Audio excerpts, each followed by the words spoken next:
a questão, mas não vou não. Hoje eu vou resolver a aula para dar temas que não deu tempo de eu ministrar no curso normal. Então tem dois temas aí importantes de direito do trabalho que eu não consegui ministrar. Davi, eu vi que você levantou a mão, meu querido.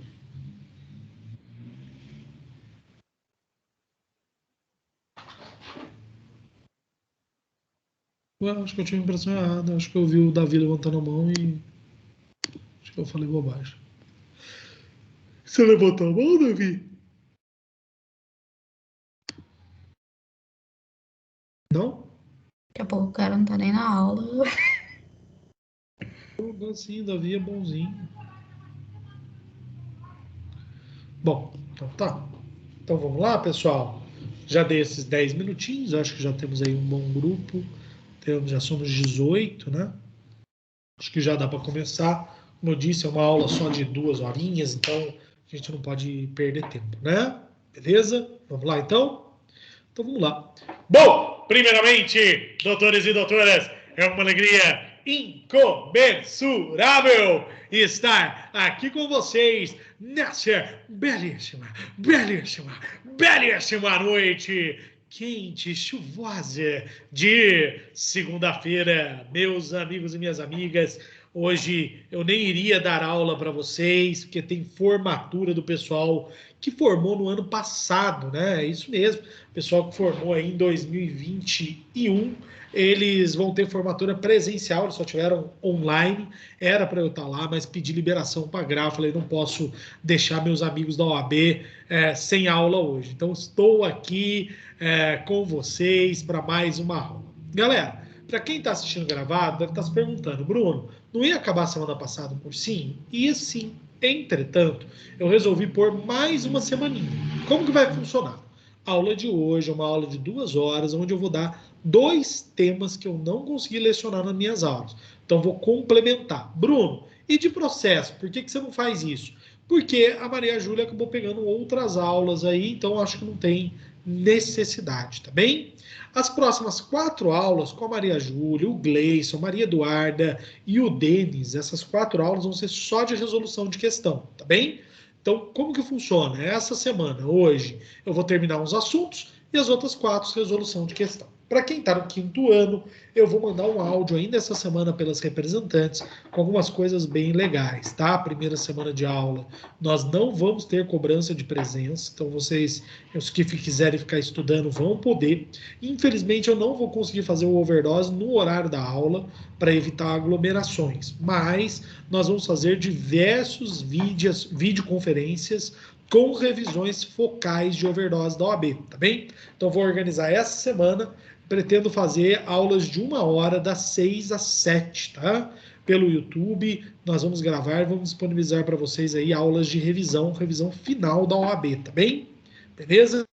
Então, vai ter o overdose, só não vai ser do jeitinho que a gente queria, mas vocês não vão levar falta, então quem quiser ficar ali estudando vai poder, tá bem? Beleza? Mas em breve vocês vão receber essas e outras informações por WhatsApp. Além disso, no dia da prova, vou estar lá na porta com vocês, gritando, tirando selfie, fazendo toda aquela baixaria.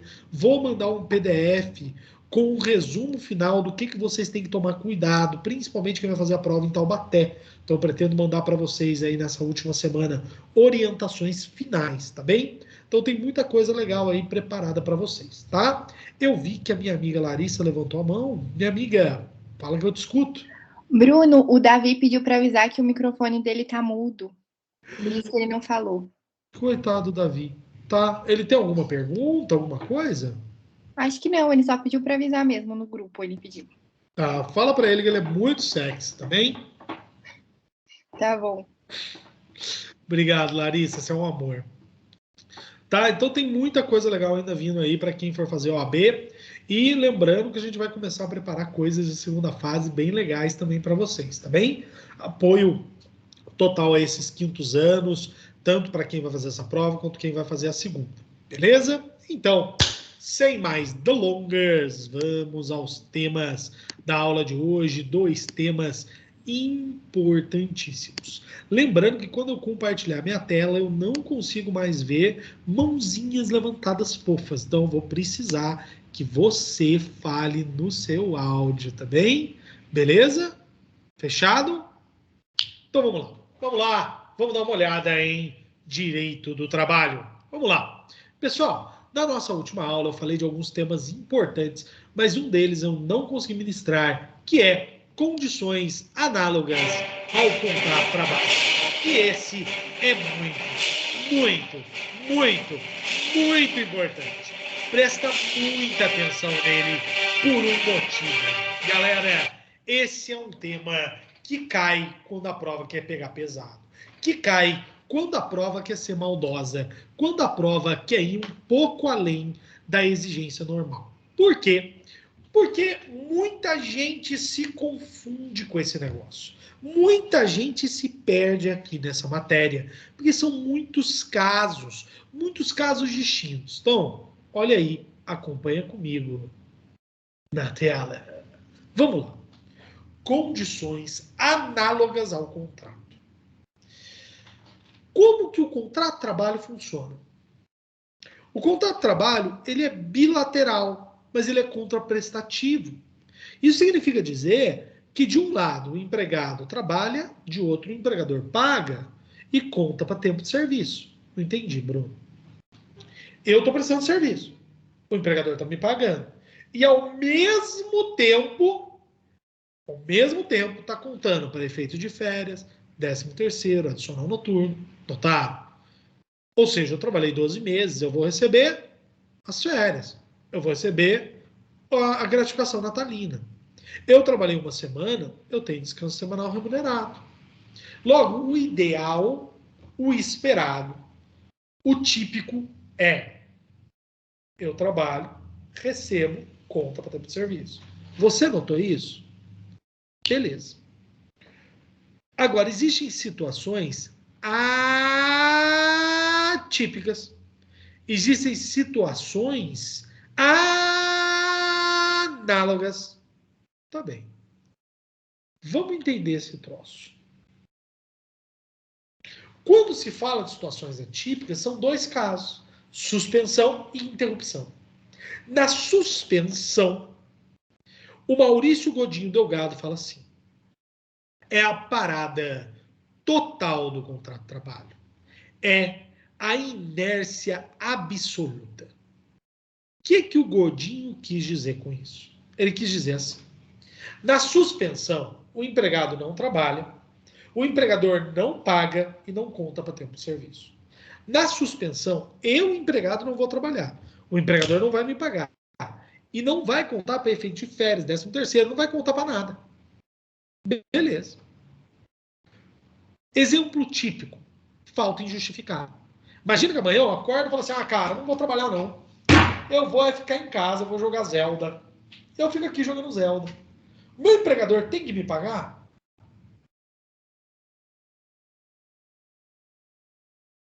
E eu vou perder o descanso semanal? Opa, vou. Tá bem, show de bola. Então, quando se fala de suspensão, é a parada total para as duas partes. O empregado perde o seu direito e o empregador perde o dia de trabalho. O empregador não vai ter a mão de obra, o empregado não vai receber. Tá bem. Mas, Brunão, e a interrupção? Aí a coisa muda um pouco. Na interrupção, o Godinho já fala assim: é a inércia parcial e unilateral do contrato. Quando ele fala isso, ele está querendo dizer para a gente assim: na interrupção, o empregado não trabalha, mas o empregador paga e conta para tempo de serviço. O quê? Funciona assim. Na interrupção, eu não vou estar na labuta.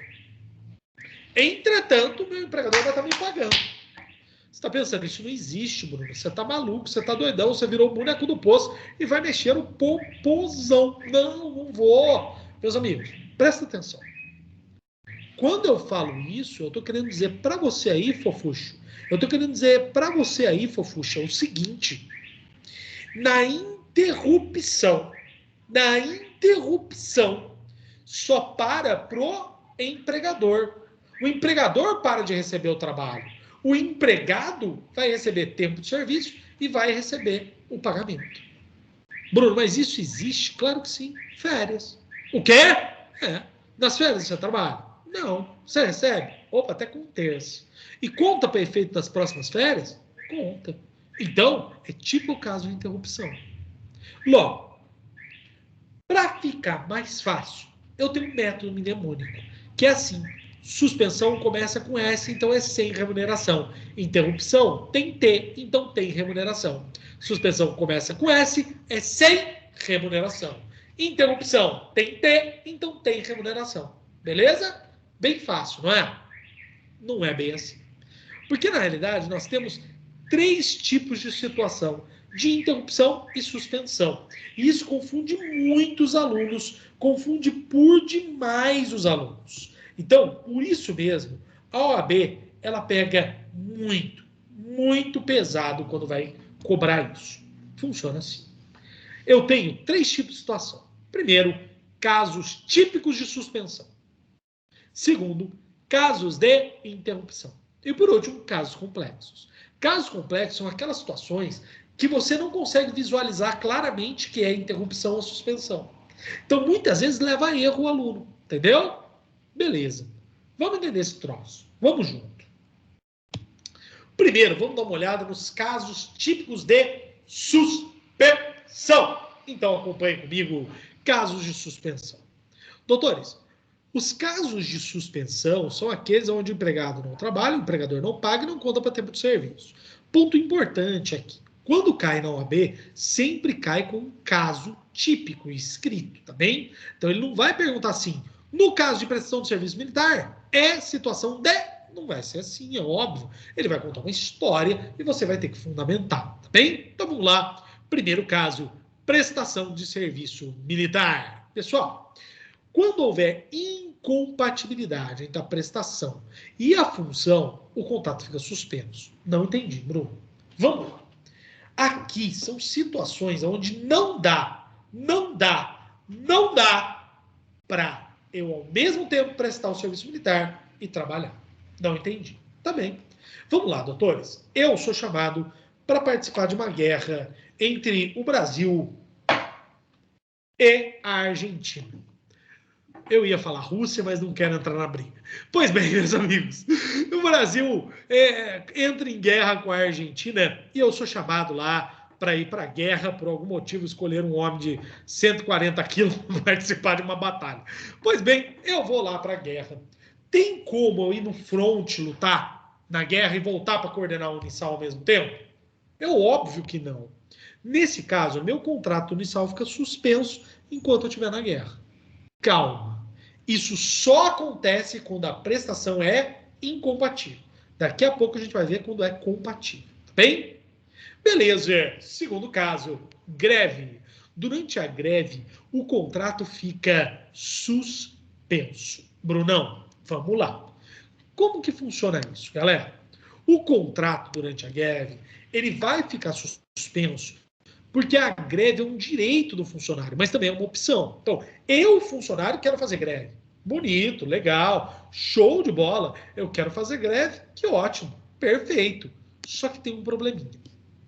A partir do momento que eu opto por fazer greve, eu estou assumindo o risco. Ou seja, o tempo que eu estive de greve, eu não trabalho, não recebo, não conta para tempo de serviço. Você, na sua casa, deve estar coçando a cabeça, falando assim: tem alguma coisa errada nesse Pelota. Pelota tá me ensinando coisa errada. Ô, Bruno, peraí. Eu conheço um amigo que eles fizeram greve e ele recebeu. E aí? O que deve ter acontecido com seu amigo é que houve um acordo coletivo depois da greve falando que eles receberiam. Note, via de regra é suspensão. Entretanto, em algumas situações, se houver acordo em sentido contrário, vai ser apenas, então, somente interrupção. Ou seja, regra geral, salvo se houver acordo coletivo, é caso de suspensão. Beleza, tranquilo. E aí vamos para a última desse slide. Empregado preso de forma provisória ou preventiva. Pessoal, quando a gente fala de empregado preso de forma provisória ou preventiva, é o típico exemplo de suspensão. O empregado que é preso por esses motivos, ele não tem um contrato extinto. Você vai ver daqui a pouco que não gera justa causa. Entretanto, todavia, ele não tem o contrato extinto, mas não está trabalhando, não está recebendo. Logo a suspensão. Tranquilo? Beleza, beleza, beleza, beleza. Então vamos adiante. Mais 3 casinhos. Pessoal, durante eleição ou atuação do dirigente sindical. Aqui está a pegadinha da OAB. Funciona assim. O dirigente sindical, quando ele está concorrendo às eleições, ou quando ele está trabalhando pelo sindicato, ele não está trabalhando em função da empresa. Ele não está trabalhando em função do empregador. Nesse período, ele não trabalha e não recebe. Logo, pela lógica, dirigente suspende. Dirigente suspende. Dirigente suspende. Dirigente suspende. Dirigente suspende. Dirigente suspende. Dirigente suspende. E põe isso na sua cabeça. Calma. Daqui a pouco isso vai ser complementado com uma outra informação para você não cair numa pegadinha da OAB. Agora, eu preciso que fique na sua cabeça a seguinte frase. Dirigente suspende. Ou seja, estou como dirigente na empresa, meu contrato está suspenso. Bruno, peraí, você está dizendo que então eu fui eleito dirigente e meu contrato está suspenso para sempre? Não. Nos tempos em que você está dentro da empresa atuando pelo sindicato, no tempo que você está dentro da empresa fazendo eleição, meu contrato está suspenso. Quando eu estou trabalhando, ele está normal. Tá bem? Beleza. Por último, suspensão disciplinar. Aqui nós vimos lá no Poder Empregatício as punições. É óbvio, doutores, se a suspensão disciplinar fosse uma interrupção, seria um prêmio. Fique em casa sem trabalhar, recebendo. É óbvio. A punição tem que dizer, vai para casa, não trabalha e não recebe. Beleza? Tranquilo. E galera, por último, já tinha falado sobre isso, as faltas injustificadas. Tranquilo, tranquilo, tranquilo. Vencemos os casos de suspensão. Bruno, só tem esses no direito do trabalho, não existe mais nenhum. É óbvio, é evidente, é óbvio que não.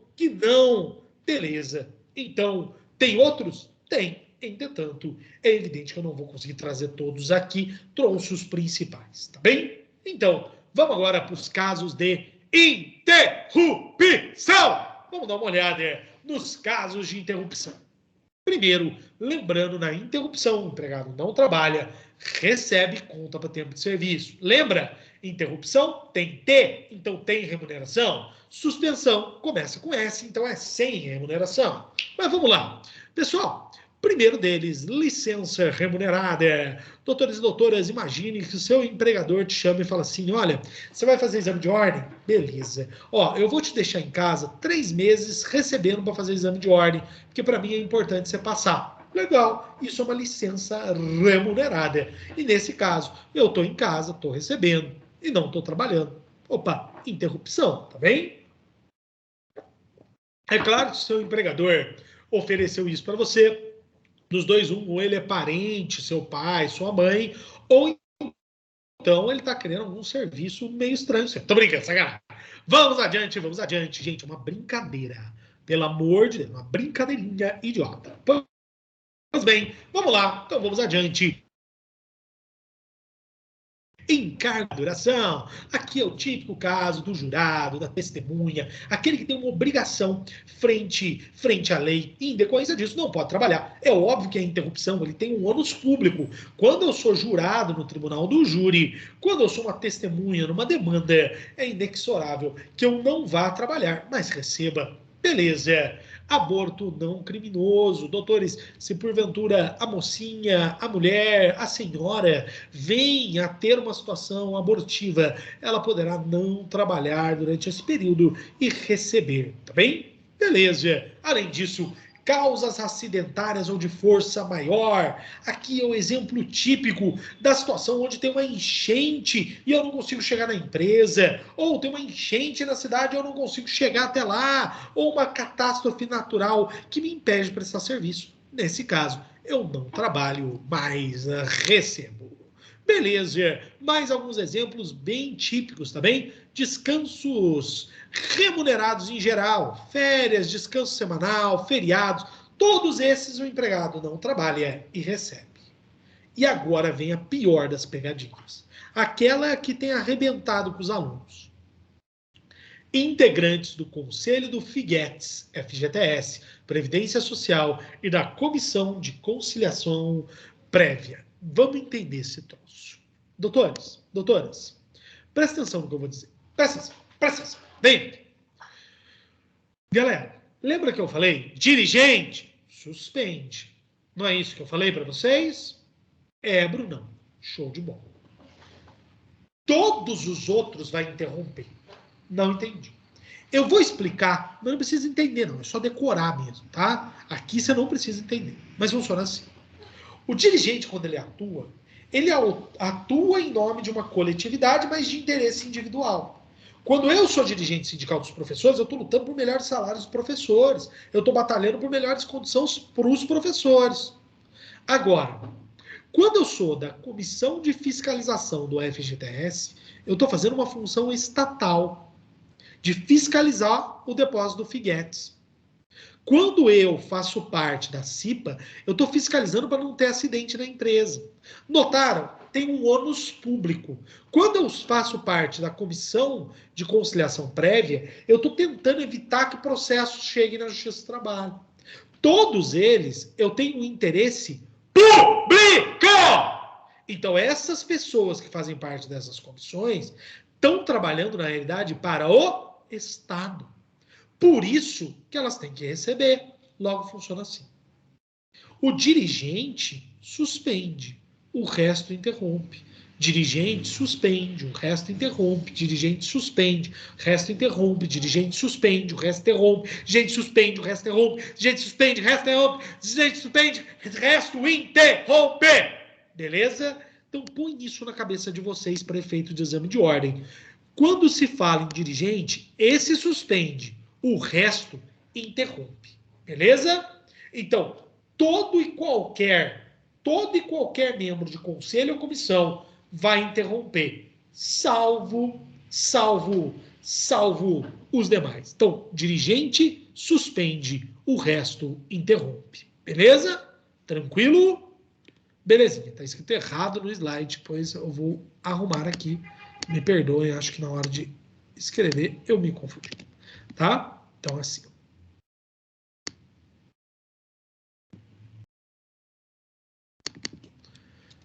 Prontinho. Então, dirigente suspende, o resto interrompe. Por quê? Dirigente, interesse do sindicato, não vai receber. O resto, interesse público, vai receber. Entendeu, Manolo e Manola? Meu amigo, minha amiga, doutor e doutora. Beleza, então vamos adiante. Intervalos remunerados. Galera, esse é o mais básico de todos. O intervalo que a própria lei fala que paga é tipo o caso de interrupção. Eu não trabalho, mas recebo. Toma cuidado. O intervalo intrajornada para almoço não é interrupção, é suspensão, porque o empregador não paga. É isso mesmo. Eu tenho 2 horas de almoço. Essas 2 horas não são pagas pelo empregador. Tá bem? Belezinha? Show de bola. Galera, alguma dúvida, alguma questão? Não?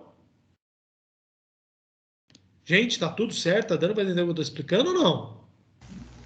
Professor Bruno, boa noite. Boa noite, Davi. Meu microfone estava desligado aqui, eu querendo que vocês me ouvissem. Desculpa aí, viu? Mas está tudo certo. Tá doido para te entender com perfeição. Valeu, meu irmão, meu querido amigo. E o resto da galera, tudo tranquilo? Brunão, só numa dúvida. Um dos requisitos a qual você disse, no caso força maior, de natureza, assim, poderia se enquadrar no exemplo a qual eu vi no jornal até, onde no Morro do Salgueiro até ocorreu um tiroteio a qual alguns funcionários de tal empresa não puderam trabalhar. Aí isso ocorreria a interrupção? Exatamente. Incluiria a interrupção com toda certeza. Perfeito seu exemplo. Perfeito mesmo. Típico caso de interrupção. Ô, Bruno. Oi, meu amigo. Boa noite. Nesses casos de Grande interrupção... André, meu querido. Como é que o senhor está? Tudo em paz? Melhor agora falando com Vossa Excelência. Ah, que bom. deixa eu te falar. Nesses casos de interrupção que o Rafael falou, que o pessoal falou, teve tiroteio no morro lá do Salgueiro. Como é que eu provo para o meu patrão que eu não consegui chegar? Pelos mais variados meios, desde meios testemunhais até mesmo por meio dos boletins de ocorrência, divulgações públicas. Então, por exemplo, eu vi numa demanda que o empregado falou que um dia teve uma enchente em São Paulo, gigante, que o empregador descontou, mas que ele não conseguiu chegar porque a CTPN lá avisou todo mundo que todos os metrôs da região estavam fechados. Ele mesmo juntou o processo social. Está aqui, tem uma declaração da CTPN, eu não tinha como chegar de outro jeito. Então, um exemplo, tá? Ok, obrigado. Valeu. O Andrezão falou agora igual o Nelson Rubens. Ok. Beleza, então vamos adiante. Eles não sabem quem é Nelson Rubens. Eu sei, eu sou velho, cara, sou da antiga. Eu cheguei a ouvir o Gil Gomes. Aposto que é novo aqui, nem sabe quem é Gil Gomes. Pois é, olha, esse é bem fundo mesmo. Eu assisti Linha Direta. Bom, vamos lá. Aqui agora. Pois bem, então vamos adiante. Vamos lá para mais um tema. Tá bem, pessoal, mas dentro das interrupções tem um tema importantíssimo que são as faltas justificadas. Faltas justificadas. Vamos lá, meus amigos. Só vou abrir para abrir a janela. Faltas justificadas. O que são faltas justificadas? São situações onde o empregado não trabalhará. O empregado não trabalha, mas recebe. Sabe por quê? Simples, porque ele tem uma justificativa legal. Não entendi nada, Bruno. São situações onde o empregado não trabalha, mas a lei autoriza ele a não ir trabalhar, entendeu? Ou seja, a própria lei fala assim, se você não for trabalhar nessas situações, o empregador não pode descontar. Beleza. Esses casos de faltas justificadas, que são exemplos de interrupção, estão no 473 da CLT. A maior parte está no 473 da CLT. E a gente vai ver cada um deles aqui. Bruno, existem causas fora do 473 onde se prevê falta justificada? Tem sim, mas as principais estão aqui. Beleza? Então vamos dar uma olhada. Primeiro, luto, morte do cônjuge, ascendente, descendente, irmão, dependente econômico, 2 dias consecutivos. Doutor, doutora, meu amigo e minha amiga, aqui, basicamente, tá? Ele tá dizendo pra gente assim, olha, nesses dias, o empregado não tem que ir trabalhar em decorrência de morte daquele que é cônjuge, ascendente, descendente, irmão ou dependente econômico. Beleza. Segundo caso, casamento, 3 dias consecutivos. Só que toma muito cuidado, porque se eu for professor, tem 9 dias nos 2 casos, tanto para luto quanto para casamento. Ou seja, tanto para o luto, para a morte de cônjuge, ascendente, descendente, irmão, dependente econômico, quanto para o luto do marido, do casamento, tô brincando, tanto para o casamento, nós temos 9 dias se for professor, tá bem? Beleza. Daí mais alguns casos da lei. Nascimento de filho, 1 dia durante a semana. Doação de sangue, 1 dia a cada 12 meses. Toma cuidado, que é assim, ó. Não é qualquer doação de sangue. É uma doação de sangue a cada 12 meses. Afinal de contas, se fosse para cada doação de sangue, ia ter gente morrendo seco aí para não ter que trabalhar, tá bem? Alistamento eleitoral, 2 dias consecutivos ou não. Quando se fala de alistamento eleitoral, ia pegar a carteirinha de eleitor. Em outrora, isso demorava por demais. Tinha que ter um dia para ir lá pegar, um dia para voltar. Hoje, isso não é usual. Afinal de contas, é muito mais fácil retirar o título de eleitor. Depois, serviço militar pelo tempo necessário. Doutores, serviço militar não se confunde com o caso que eu expliquei anteriormente, tá? O caso anterior é quando não dá para casar o serviço militar com o emprego. Aqui não. Aqui é o típico caso do cara que é reservista. E uma vez por ano, uma vez a cada 3 anos, ele tem que ir para o meio do mato fazer um treinamento. Esse tipo de caso de serviço militar é que vai ter as faltas justificadas, tá bem? Sendo interrupção. Depois, exame vestibular. Quando se fala de exame vestibular, é para ingresso em ensino superior. Não é vestibular a mesma coisa que concurso público. Logo, se nos dias da prova do vestibular eu tiver que faltar, terei falta justificada. Depois, comparecimento em juízo sempre que for necessário. E por último, dirigente sindical com um evento internacional. Meus amigos, basicamente assim.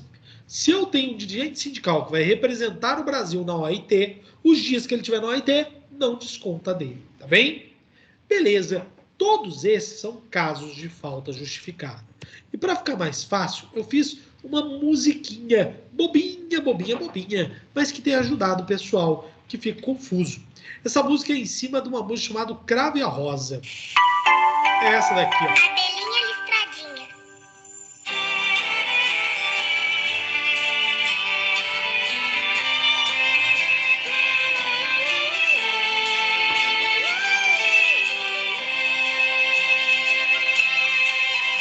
Olha aí.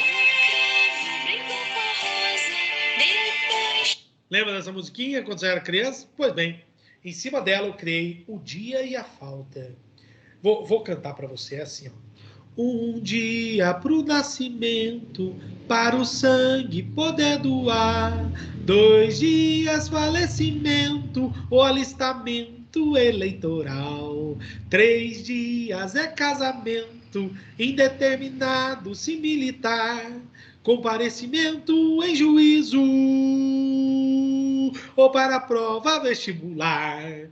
Com essa musiquinha, você memoriza o tempo da maior parte das faltas justificadas, tá bem? Beleza? É tosco, é ridículo, mas tem ajudado meus amigos aí no exame de ordem, tá bem? Só que aí eu vou ser muito sincero. Se cair falta justificada, eu acho que os antigos dificilmente vão ser arguídos. Eles vão arguir os novos. Então vamos lá. Vou trazer 3 novos para vocês. Nunca caíram no exame de ordem. Entretanto, é bom a gente dar uma olhadinha. E ó, na boa, nem são tão novos assim. Vamos lá. Nós temos 3 tipos. O primeiro, acompanhar consulta médica ou exame gravídico de sua esposa ou companheira 2 dias durante o período de gravidez. Logo, se a minha esposa está grávida, eu poderei faltar 2 dias durante todo o período de gravidez para acompanhá-la ao médico. Primeira situação. Segunda situação, acompanhar filho de até 6 anos em consulta médica. 1 dia por ano. Então, meu filho, que tem de 0 a 6 anos, eu poderei acompanhar em consulta médica 1 vez por ano, sem levar faltas. E por último, exames preventivos de câncer, até 3 dias a cada 12 meses de trabalho, beleza?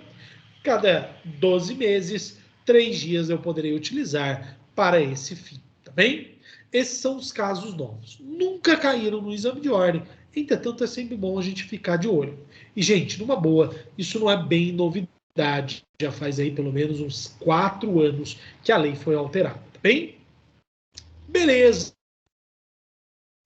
Beleza. Vamos dar uma olhada numa questão recente. Olha o que ela conta. Enzo é professor de matemática em uma escola particular, em que é empregado há 8 anos. Após 2 anos de namoro e 1 ano de noivado, irá se casar com Carla, advogada, empregada em um escritório de advocacia há 5 anos, sob o direito à licença pelo casamento, de acordo com a CLT, assinale a afirmativa correta. Vamos lembrar? 1 dia para o nascimento, para o sangue poder doar. 2 dias falecimento, alistamento eleitoral. 3 dias é casamento. Peraí. 3 dias é casamento. Mas se eu sou professor, eu tenho quanto? 9 dias, não é isso? Vamos ver qual é a resposta certa. A. O casal poderá faltar aos seus empregos, respectivamente, por até 3 dias úteis para as núpcias. Errado. B. Carla, por ser advogado, terá afastamento de 5 dias e Enzo, por ser professor, 2 dias. Errado também. D. Não há previsão específica devendo ser acertado o período de afastamento com o empregador, obedecendo o limite de 10 dias. Erradíssimo. C. Enzo poderá faltar ao serviço 9 dias, enquanto Carla poderá se ausentar por 3 dias consecutivos. Exatamente. A advogada, 3 dias. O professor, 9 dias. Tá bem? Bom, beleza. Show de bola. Pessoal, aqui eu vou ser muito sincero com vocês. Isso caiu há pouco tempo, como vocês viram aí. Entretanto, se eu tivesse que apostar, eu não acho que cairia casos de suspensão e casos de interrupção como eu dei agora. Se tiver que cair, eu acho que vai cair os casos complexos. Bruno, por quê? Porque os casos complexos são mais difíceis de você identificar, são mais complicados de você visualizar. Por isso mesmo, para o examinador é muito mais negócio cobrar o caso complexo, porque tem uma grande chance de você errar, de você dar aquela tropeçadinha de leve. Então, amigo, então, amiga, vamos junto, vamos dar uma olhada nos casos complexos. Beleza, vamos dar uma olhada. Casos complexos. Auxílio doença e acidente de trabalho. Vamos lá. Quando se fala de auxílio doença e acidente de trabalho, a primeira ideia que passa pela cabeça é, Bruno, é suspensão, porque eu estou recebendo o INSS. Não é assim? Eu fiquei doente, eu passo por uma vistoria do INSS, sou afastado e eu sou super bem tratado nessa vistoria e a partir dali eu estou recebendo o INSS. Logo, sem remuneração, suspensão. Tem lógica, mas e os primeiros 15 dias? Aí tem discussão. Doutores, quando se fala dos primeiros 15 dias, quem paga é o empregador. Se é o empregador, eu não trabalho e tem remuneração. Se tem remuneração, tem que ter, então é caso de interrupção. Primeiro caso complexo. No auxílio doença e acidente de trabalho, os primeiros 15 dias é interrupção. Depois que eu passo pelo INSS e recebo dele o meu benefício previdenciário, aí sim é suspensão. Tá bem? Beleza. Tranquilo. Segundo caso, aposentadoria por invalidez. Doutores, quando se fala de aposentadoria por invalidez, aqui fica difícil. Vamos lá. Até o cão começou a latir. Doutores, doutoras, imagina vocês que eu estou trabalhando numa empresa e cai uma bigorna em cima do meu pé escrito Acme. Em decorrência disso, eu não consigo mais prestar serviço. Eu não consigo mais trabalhar. E eu sou aposentado por invalidez. Doutor, doutora, qual que é o pensamento? Bom, aposentou por invalidez, isso significa o quê? Extinguiu o contrato de trabalho. O contrato de trabalho acabou. Acabou. Não, toma muito cuidado. Sabe por que na aposentadoria por invalidez não acabou o contrato? Porque ainda existe um direito. O direito de retorno se eu perder a aposentadoria. Ah, agora eu não entendi nada, Brunão. Agora eu tô perdido. Agora eu nem sei mais o que esse gordo tá falando. Calma. Vem comigo que você vai entender. Quando nós falamos de aposentadoria por invalidez, é assim. Eu tenho condições de prestar serviço. Em decorrência disso, eu não trabalho e não recebo. Notou, doutor? Notou, doutora? Legal. Só que tem um problema. Tem um grande problema nessa brincadeira. Durante esse período, se eu deixar de receber a aposentadoria, é garantido por lei o direito a retornar ao serviço no mesmo local, na mesma função. Mas, Bruno, por que eu deixaria de ganhar? Vamos lá. Exemplo típico. Imagine você que eu recebo a aposentadoria por invalidez do Unisal, por qualquer motivo, por uma doença. E aí, durante 5 anos eu não trabalho por Unisal. Só que sabe o que acontece? Eu encontro um médico. Esse médico me examina. E ele consegue, com uma técnica nova, restabelecer a minha condição física.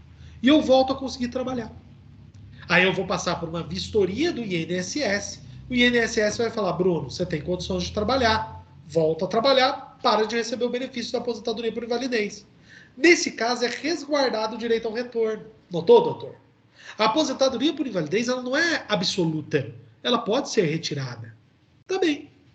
Como é resguardado o direito ao retorno, eu não posso falar que o contrato deixou de existir. Então, o que vai acontecer? Durante esse período, eu não recebo, eu não trabalho e não conta para tempo de serviço. Logo, é sem remuneração. Por isso mesmo, é suspensão. Durante o período de aposentadoria por invalidez, meu contrato está suspenso. Beleza. Por último, empregado eleito para o cargo de diretoria. O último caso é o empregado eleito para o cargo de diretoria. Que negócio é esse? Aqui eu tenho o ponto mais difícil da aula de hoje, porque muito aluno se confunde nesse troço. Tá bem. O que é um empregado eleito para o cargo de diretoria? Para você entender isso, a gente precisa explicar um contexto que não é brasileiro. Vamos lá. No fim da década de 80, muitas empresas começaram a fechar nos Estados Unidos e ir para a Ásia, porque eles chamavam de tigres asiáticos. Era uma época que nem a China ainda produzia as coisas, mas eles iam muito para Taiwan, para esses pequenos países da Ásia. Pois bem, muitas empresas norte-americanas, para ir atrás de uma mão de obra mais barata, fecharam aí fábricas e foram para essa região. Inclusive, foi nessa época que cidades como Detroit ficaram vazias, porque era um cinturão de fábricas, né? Eram conhecidos como cinturão automotor dos Estados Unidos. Os empregados americanos começaram a lutar pelo direito de ter um empregado eleito por seus colegas para fazer parte da diretoria. Para quê? Para evitar que as empresas fechassem, fossem para outro país, sem nem os empregados ficarem sabendo. Para que os empregados pudessem se organizar para evitar aquilo. Para os empregados tentarem se organizar para, de repente, até receber salários menores, mas a empresa não fechar. Era essa a lógica, era essa a ideia. Só que daí, doutores, os empregados americanos lutaram e ganharam esse direito. E o Brasil importou essa ideia do empregado eleito para ocupar a diretoria. Só que tem um problema no Brasil que não tem nos Estados Unidos. No Brasil, empregado é aquele com PPH do sódio. Pessoa física, pessoalidade, habitualidade, subordinação e onerosidade. Esse é o empregado no Brasil. Esse cara é empregado. Diretor é empregado no Brasil? Não. Diretor não tem subordinação. Diretor não tem subordinação. Então explica para mim, como que eu posso ser empregado com subordinação e ao mesmo tempo diretor com subordinação? Sem subordinação? Tem como eu ter e não ter subordinação ao mesmo tempo? Não dá. Em decorrência disso, vem o TST e resolve o problema.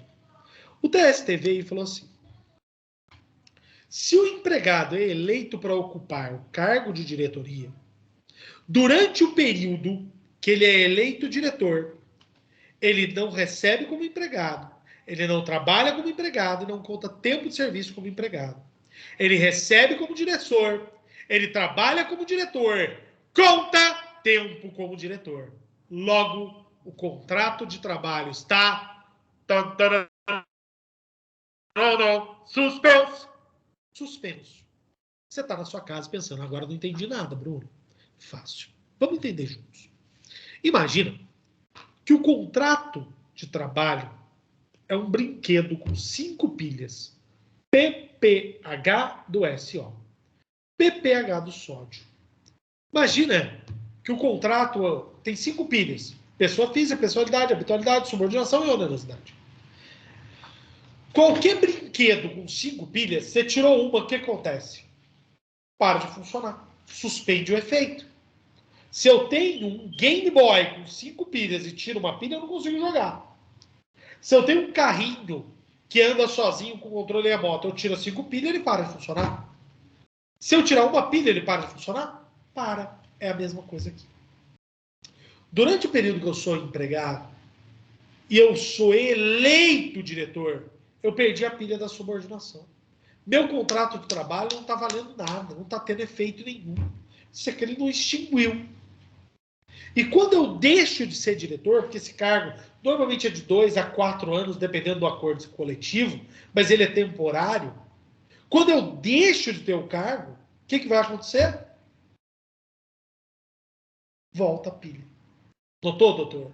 Notou, doutora? Ou seja, durante o período do empregado eleito para o cargo de diretoria, seu contrato de empregado está suspenso. Tranquilo?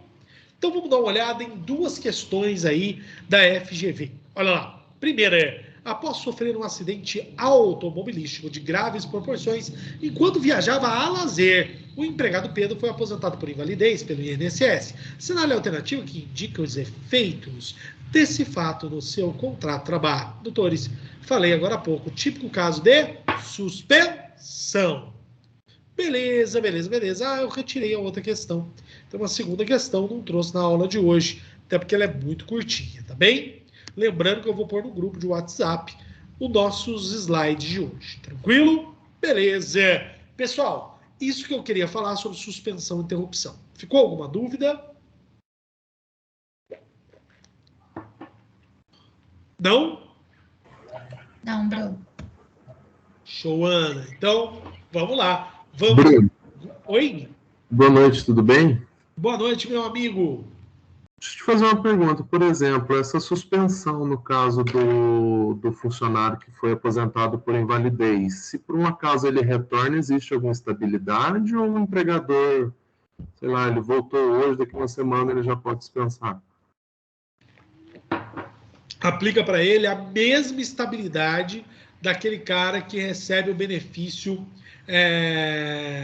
de acidente de trabalho ou doença do trabalho. É assim, 12 meses após o retorno do empregado, ele não pode ser demitido, porque ele tem estabilidade. Aplica também para o empregado que retorna no período de aposentadoria por invalidez. Ótima pergunta, tá? Beleza, doutor?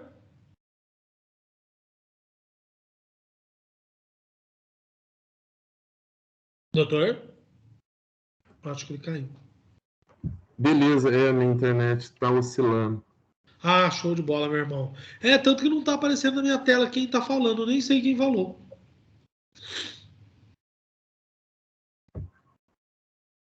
Tá cortando, né, meu irmão? Mas deu para entender o que eu respondi, né? Beleza, mais alguma dúvida, galera? Não? Então vamos para o segundo e último tema da aula de hoje, e esse é importantíssimo. Pessoal, nós vamos dar uma olhada em justa causa. Esse tema é muito importante porque ele é um tema sazonal. Ele aparece, some, e ele deu uma sumidinha. Então acho que pode ele voltar com muita força no próximo exame, tá bem? É o último tema da noite, prometo para vocês, rapidinho nós vamos estudar ele. Vamos lá. Dispensa por justa causa. Antes de qualquer coisa, o que é a justa causa? A justa causa ela acontece quando o empregado dá um justo motivo para o fim da relação de trabalho. Ou seja, quando o empregado é demitido por culpa dele. Quando o empregado faz uma cagada e é demitido por causa disso. Quais os direitos são devidos? Saldo salário, férias vencidas e 13º vencido. Só direito adquirido. Ou seja, o empregado ele vai perder quase todos os direitos trabalhistas. Ele vai perder fundo de garantia, os 40%. Ele vai perder férias proporcionais, 13º proporcional, saque do FGTS. Ele perde muito nessa brincadeira. Ele só recebe aquilo que ele já tem. Saldo salário, férias vencidas e 13º vencido. Tá bem. Então a justa causa é uma punição para o empregado, notaram? É quando o empregado faz uma bobagem e o empregador demite ele. Tá. Só que, doutores, aqui começa o problema. E isso é algo que todo mundo ignora para ir para a OAB e é o que mais cai de justa causa. Então, presta muita atenção no que eu vou explicar agora, que são os princípios da justa causa. Vamos lá. O que são os princípios da justa causa? Pessoal, imagina vocês que eu pego um empregado meu defecando em cima do armário da coordenação. Eu tenho um subordinado lá, um assistente de curso, e ele defeca sobre os documentos dos alunos. E aí, posso demiti-lo? É claro que sim. Mas existe um rito para demitir esse cara? É claro que sim. Eu não posso demitir do jeito que eu quiser. Eu tenho que respeitar 4 grandes princípios da justa causa. Tá, Bruno, legal. Mas espera aí. O que acontece se eu não responder? Se eu não respeitar? Se eu não seguir os princípios da justa causa? Simples. Se eu não seguir os princípios da justa causa, o que era uma com justa causa passa a ser sem justa causa. Ainda não entendi. Doutora, presta atenção. Se eu demitir um cara por justa causa, sem receber esses 4 princípios, sem respeitar eles, sem prever os efeitos dele, o que era uma sem justa causa, o que era uma com justa causa, passa a ser sem justa causa. Ou seja, lembra aqueles direitos que eu só pagava 3? Agora eu vou pagar todos. Então, note, o empregador respeitar a justa causa é fundamental. Para eu aplicar uma justa causa, eu tenho que respeitar os princípios dela. Se eu não respeitar, eu tomo na cabeça. Beleza? Então, vamos dar uma olhada com muito cuidado nos princípios da justa causa. Vamos lá. Primeiro princípio. Princípio do não bis in idem. Que negócio é esse? O princípio do non bis in idem vem para dizer o seguinte: para cada falta, uma punição. De novo, para cada falta, uma punição. O que significa isso? Para cada ato faltoso, eu tenho que aplicar apenas, então, somente uma punição para o empregado. Isso significa dizer o seguinte: eu, Bruno, cometi uma falta grave. O meu empregador fica puto. E ele fala assim: cara, eu não vou aceitar isso que o Bruno fez. Bruno, vem aqui. Assina isso aqui, rapaz. Assina aqui para mim, vai. Assina aqui, suspensão. Assina. 5 dias em casa, porque isso aqui não é brincadeira. Eu vou lá, assino, vou para minha casa. 5 dias depois eu volto. Quando eu chego, ele fala assim: Bruno, olha, eu notei que dar uma suspensão é pouco pelo que você fez, cara. Tô te demitindo por justa causa. E me manda embora. Meu amigo, minha amiga, meu irmão, minha irmã. Isso daí é bis in idem? Opa, é sim. Eu apliquei 2 faltas, 2 punições para um ato faltoso. Notaram? Ou seja, para cada ato faltoso, apenas uma punição. Descaracteriza a justa causa se eu aplicar mais de uma punição para um ato faltoso. Beleza. O primeiro é bem tranquilo. Segundo, princípio da taxatividade. Doutores, eu não posso inventar justa causa. Toda justa causa tem que estar prevista em lei. Logo, o empregador não pode criar justa causa. Vamos lá. O que significa isso? Quando nós falamos que o empregador não pode criar justa causa, é no seguinte sentido. Toda e qualquer justa causa tem que ter um lastro legal. Tem que ter um lastro da lei. Vamos dar 2 exemplos? Vamos lá. Caso que aconteceu comigo. Antes de eu namorar a Raíssa, eu namorava uma moça da minha cidade. E nós íamos tomar café na Copenhagen juntos. Um certo dia, fui com ela lá na Copenhagen, tomamos um cafezinho, e o rapaz veio trazer um cappuccino pra gente. Aí o rapazinho, antes de pegar o cappuccino, ele estava arrumando aqui o narizão dele. Estava mexendo, limpando o salão. Ele tirou assim, o nariz e veio uma melequinha. Ele trouxe a bandeja, assim, com o dedinho em risco, com a melequinha ainda, e pôs na nossa mesa. A minha namorada, na época, ficou com nojo, não quis nem tomar o café. Eu fiquei até feliz porque eu tomei o café dela e o meu. E daí até ela falou assim: pelo amor de Deus, eu não tenho nojo. Eu falei: não, a melequinha até ficou um salgadinho gostoso. Tô brincando. Daí eu falei assim: não tem. É óbvio, gente, que é brincadeira. Eu não tomei, porque eu fiquei com nojo, ela também. A gente, né? E a gente nunca mais voltou naquela Copenhague por causa disso. A gente ficou com nojo durante muitos anos. Pois bem, pergunto para vocês, um empregador podia dar uma justa causa? Podia. Sabe por quê?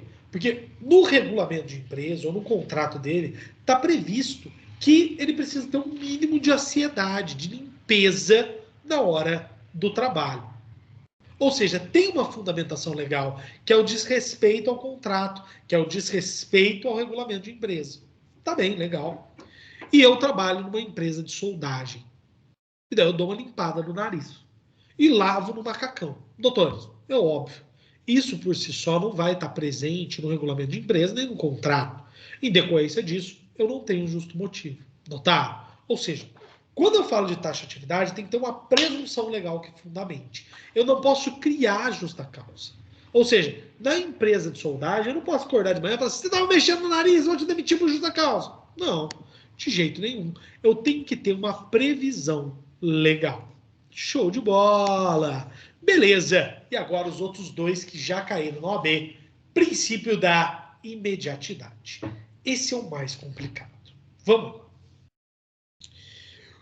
Quando alguém comete uma falta grave, o empregador deve aplicar essa falta grave assim que ele tomar ciência do ato faltoso.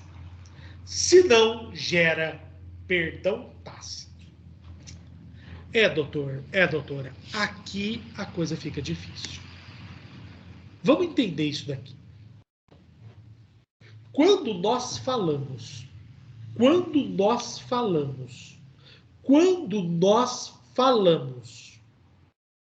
de imediatidade, nós estamos discutindo algo que é fundamental.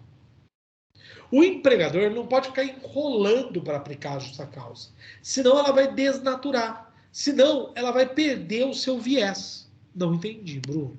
Tá bem. Vamos dar um exemplo. Imagine vocês que eu e o professor Antônio Sávio vamos dar aula no Unição. Uma aluna de Minas Gerais chega para mim e fala assim, Brunão, eu trouxe um presente para você, mas é para você dividir com o Antônio. Eu falo o quê, meu amor? Ela fala, essa pinguinha aqui, essa branquinha, eu trouxe para você, rapaz. Eu falo, legal. Chama o Antônio e fala, vamos beber antes de entrar em sala de aula? E o Antônio começava a beber. Quando a gente entra em sala de aula, o Antônio Sávio, ele simplesmente começa a tirar a roupa, fica só com uma tanga escrito na frente, Iuris et Iuris, e nada mais. Eu não, eu sou mais envergonhado, entro na sala, vomito em cima dos alunos, uma nojeira, um horror, os alunos vomitando um em cima do outro de nojo, aquela nojeira dentro de sala de aula. O padre vira, a professora Graziele vira, a minha amiga Silvia vira e faz uma reunião e fala assim, gente, o Bruno enche o nosso saco, o Bruno é um chato de galocha, vamos demitir ele, por justa causa. Mas o Antônio é bonzinho, a gente gosta do Antônio. Vamos só dar uma advertência para ele. Beleza. Show de bola. Só que daí o padre vira para a Gra e fala assim, Gra, peraí, o Bruno é coordenador, cara. A gente não pode demitir ele agora. Daí ela fala, nossa, é verdade, tem que esperar acabar o semestre, porque senão vai dar maior dor de cabeça trocar o coordenador no meio. Peraí, a gente está em fevereiro, quando é julho, a gente demite o Bruno por justa causa. Eles podem fazer isso? É claro que não. Por quê? Porque o empregador tem que aplicar a justa causa assim que ele toma ciência do ato faltoso. Logo, o empregador não pode ficar enrolando para aplicar a justa causa. Tá bem? Beleza? Então, o princípio da imediatidade vem para dizer o seguinte. O empregador deve aplicar a justa causa assim que tomar ciência. Tranquilo, meu amigo. Tranquilo, minha amiga. Então vamos adiante, vamos lá, com muita alegria, com muita animo. Doutora, mais uma situação. Quando nós estamos diante dos princípios da justa causa, temos o último princípio da isonomia de tratamento. Todos que concorrem para o ato faltoso devem receber a mesma punição. A mesma punição. Vamos lá. Quando nós falamos do princípio da isonomia de tratamento, nós estamos falando de uma situação onde duas pessoas fazem o mesmo ato faltoso. Então, elas têm que receber a mesma punição. O meu exemplo anterior se aplica aqui. Imagina de novo que a Gra, o padre Sérgio, a Silva fala, vamos demitir o Bruno. Mas o Antônio vai levar uma advertência por ter ficado bêbado. Opa! Descaracterizou. Notaram? Não vai poder aplicar minha justa causa por demissão. Se eu apliquei para o Antônio pelo mesmo ato faltoso, apenas advertência. Logo funciona assim. A justa causa, ela só se mantém incólume, ela só pode ser aplicada quando não gera dupla punição, non bis in idem, ela é fundada em lei, ela é imediatamente após a ciência do empregador e todos que concorram para a falta grave recebam a mesma punição. Vamos dar uma olhada como que isso caiu no OAB. Olha lá. Isso aqui é prova FGV. O empregado João foi contratado para trabalhar como caixa de um supermercado. No ato de admissão, foi-lhe entregue o regulamento da empresa, onde constava a obrigatoriedade do uso de uniforme para exercício do trabalho. Entretanto, cerca de 5 meses após a contratação, João compareceu para trabalhar sem uniforme.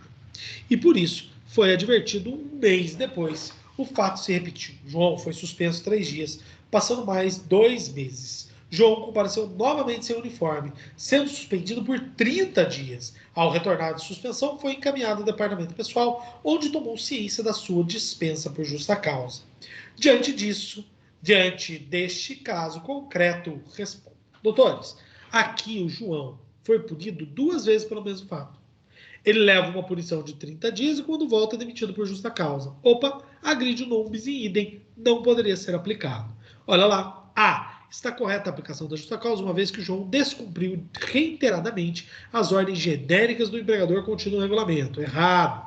B. Está incorreta a aplicação da justa causa, uma vez que João cometeu o ato de insubordinação e não de disciplina. Errado de novo. C. Está incorreta a aplicação da justa causa, uma vez que João cometeu mau procedimento.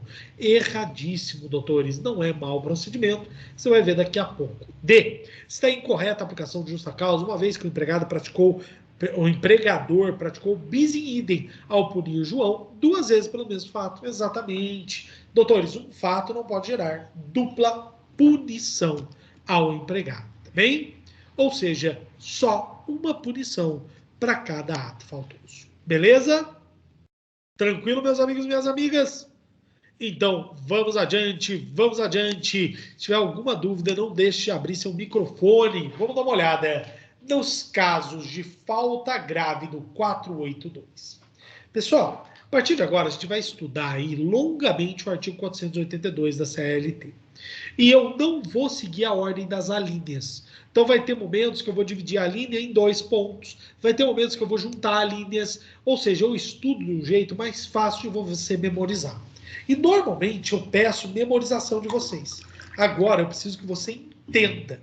Então, os exemplos que eu vou trazer, presta muita atenção, porque eles estão intimamente ligados aos cases que podem cair na sua prova. Normalmente, quando cai em sua prova, cai assim. Um caso, e você vai ter que falar qual justa causa que se aplica. Beleza? Então, vamos lá. Vamos começar com os casos de justa causa. Primeiro deles, improbidade. Improbidade. Doutores, aqui são atos do empregado que atentam contra o patrimônio do empregador. Típico caso é o empregado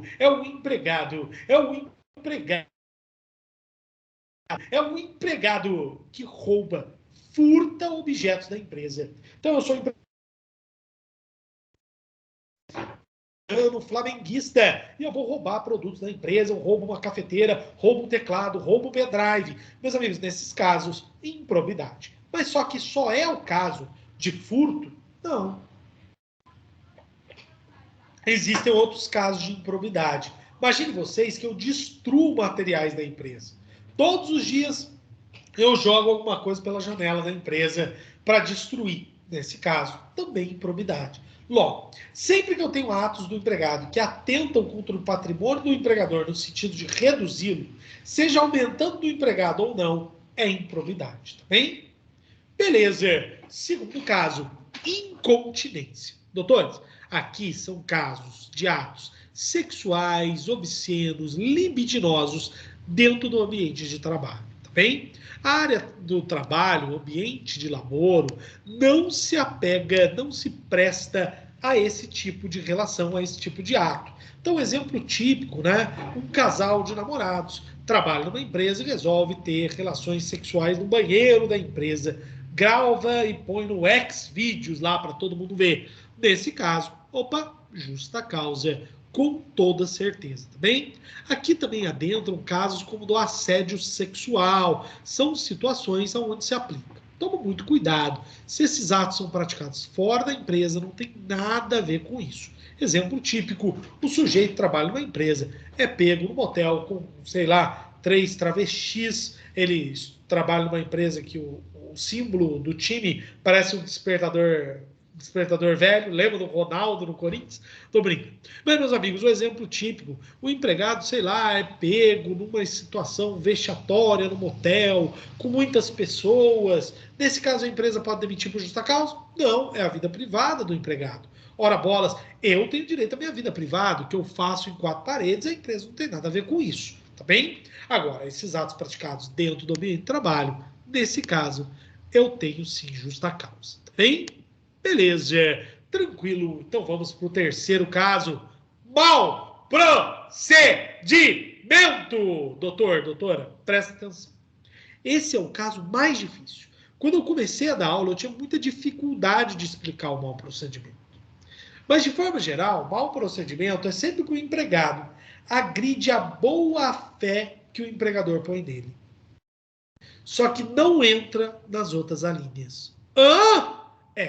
São situações onde eu não consigo colocar em outras alíneas do artigo 482. Só que agride a boa-fé. Bruno, eu não consigo entender. Tá, eu vou trazer um exemplo simples para vocês e um exemplo complexo. Exemplo simples. Eu dou o celular da empresa e falo assim, ó, esse celular é para ligar para cliente. Aí o cara fala, pô, mas eu gostaria de falar com a minha mãe, eu sempre ligo para ela, tudo, tal. Então eu falo, não, sua mãe é da cidade, pode ligar para ela. Aí sabe o que o cara faz? Ele aproveita para ligar para a mãe dele e começa a ligar para o telesexo. Ele liga lá para o telesexo e fica conversando no telesexo. E gasta uma nota com o telefone da empresa. Esse é o exemplo típico de mau procedimento. Tá bem? Beleza? Só que, doutora, esse é um exemplo muito distante. Muitas vezes você fala, nossa, mas isso existe? Então eu vou dar um outro exemplo que é mais usual e que é real. Certa vez, lá na cidade de São Paulo, um sujeito, ele dirigiu uma ambulância para um hospital particular. Esse hospital particular tinha 2 ambulâncias e 2 motoristas. E esse cara tinha acabado de ter um filhinho. E ele chegou pro dono do hospital e falou, cara, por favor, libera eu para usar a ambulância para ir em casa almoçar. Ela fica parada aqui, eu queria ver meu filhinho. E o cara da empresa, com o maior dó, falou, não, pode ir, vai lá ver a sua família. Aí, meus amigos, esse sujeito, no lugar dele ir ver a família, todo dia ele passava com a sirene ligada a último numa avenida de São Paulo. E o marronzinho começou a olhar aquilo e falou, cara, isso está estranho. Ele chamou a viatura e um dia que ele está passando, eles param a ambulância. O cara imediatamente olha para o céu e fala assim, não tem ninguém aí atrás, não tem nenhum chamado, não tem registro, pode me dar multa que eu me viro. Tentou jogar um migué, não tentou nada, tem alguma coisa errada. O pessoal falou, não, eu quero ver o que tem lá atrás. O sujeito, não, é bobeira, para com isso. E o policial discutindo faz ele abrir. Quando abre, no fundo da ambulância, tinha pá, cal, tinha tijolo. E daí descobriu-se.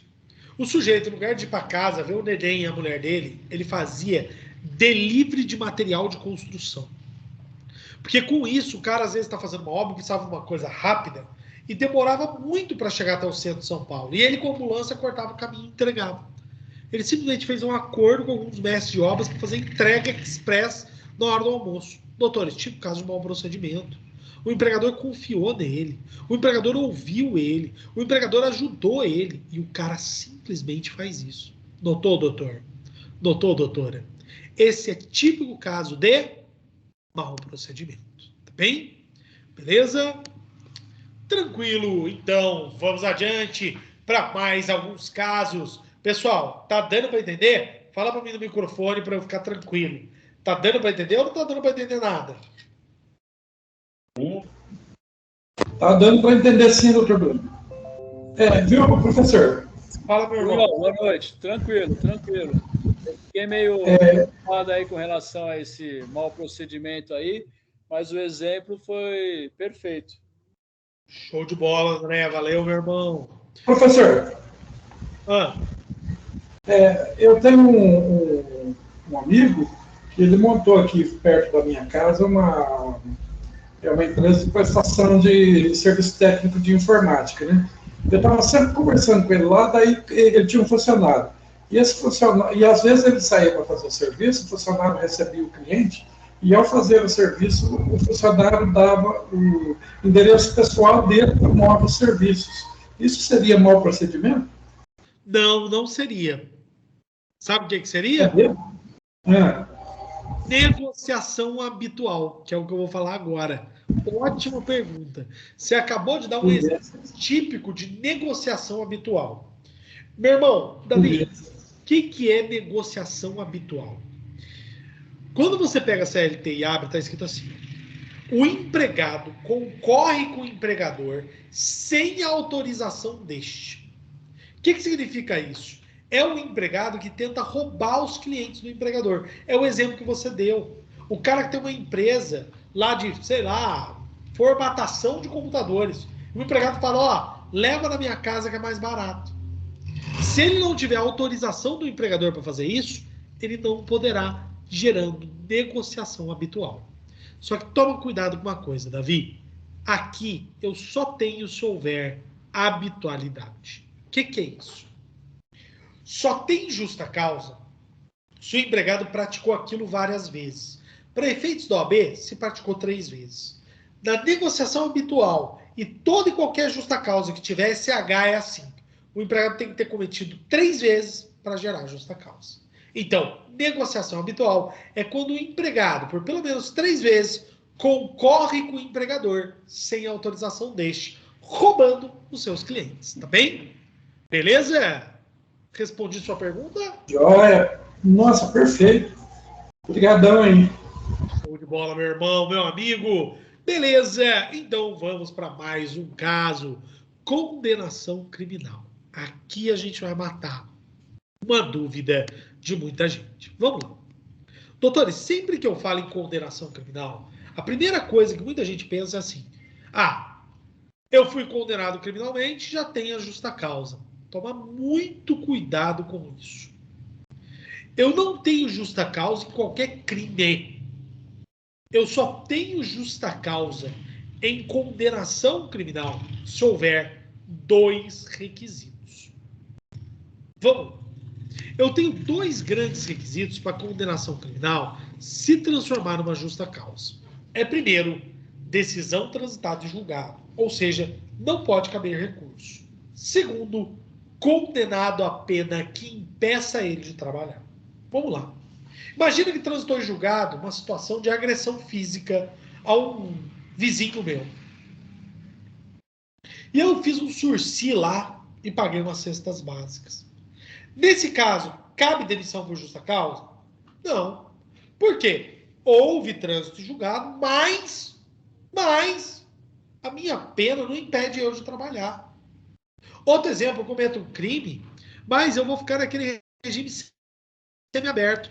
Eu saio durante o dia e fico no presídio à noite. Opa, cabe condenação criminal para justa causa? Não.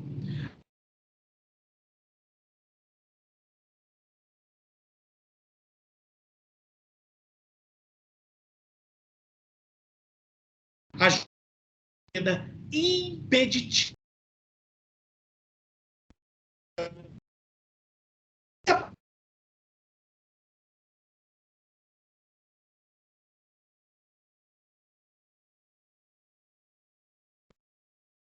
Condenação criminal, que gera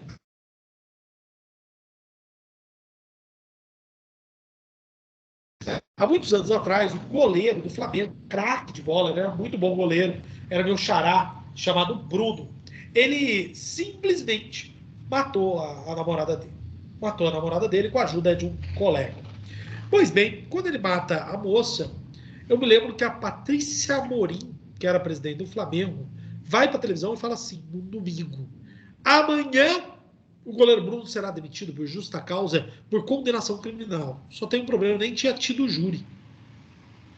No outro dia, o advogado do Flamengo solta uma nota dizendo que a Patrícia havia se confundido, que o Flamengo ia esperar a decisão transitada em julgado para tomar as devidas providências. Ou seja, enquanto o Bruno estava preso provisoriamente, suspendeu o contrato, não pagou salário pela suspensão.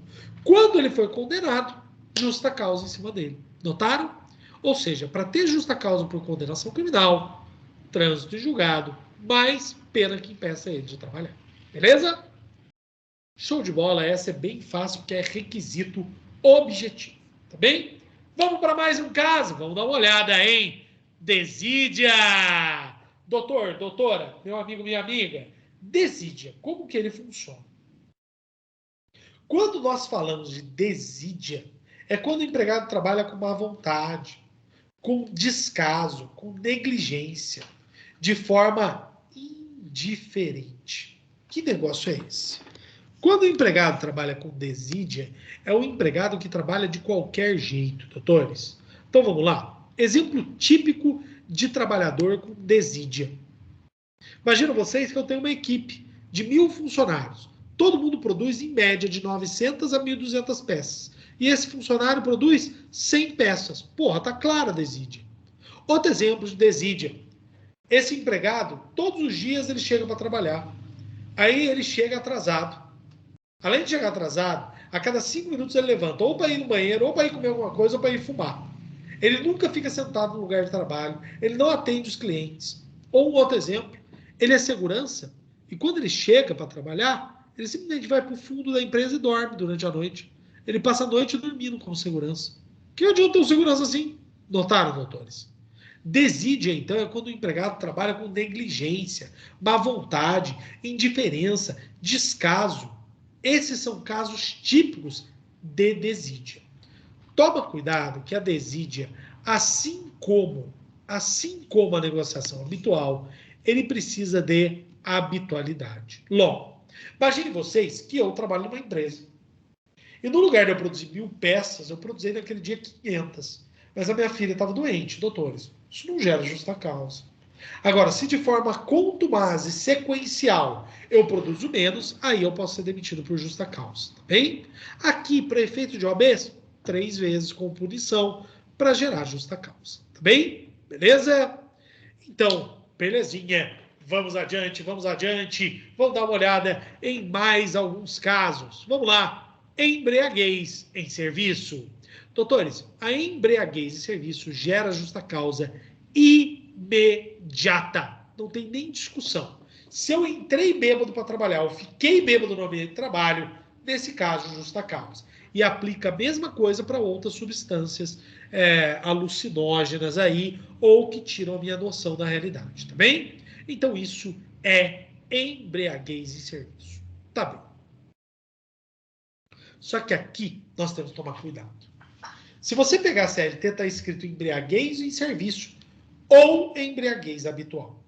Toma muito cuidado, que a embriaguez habitual, ela veio para dizer o seguinte: aquele empregado que ele bebe tanto, mas tanto, fora do serviço, que quando ele chega para trabalhar, ele não tem força para prestar.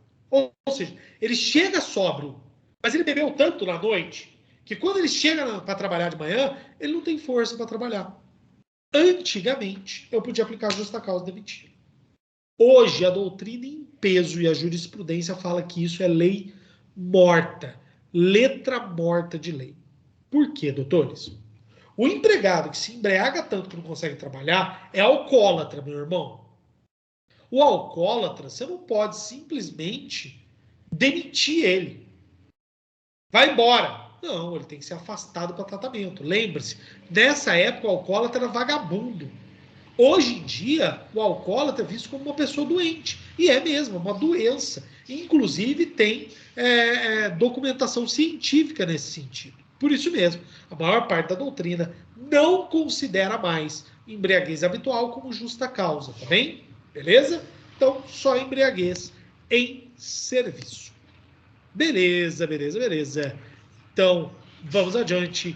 Violação de segredo de empresa. Vamos dar uma olhada nesse tema que é super espinhoso, tá bem?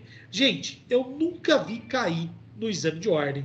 Entretanto, ele tem aí a sua valia, tá bem? Vamos lá. O que é violação de segredo de empresa? Quando nós falamos de violação de segredo de empresa, a gente tem que tomar muito cuidado com isso. Mas muito cuidado com isso. Violação de segredo de empresa funciona assim.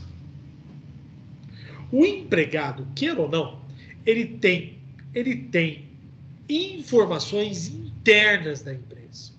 E ele não pode vender ou disponibilizar ela.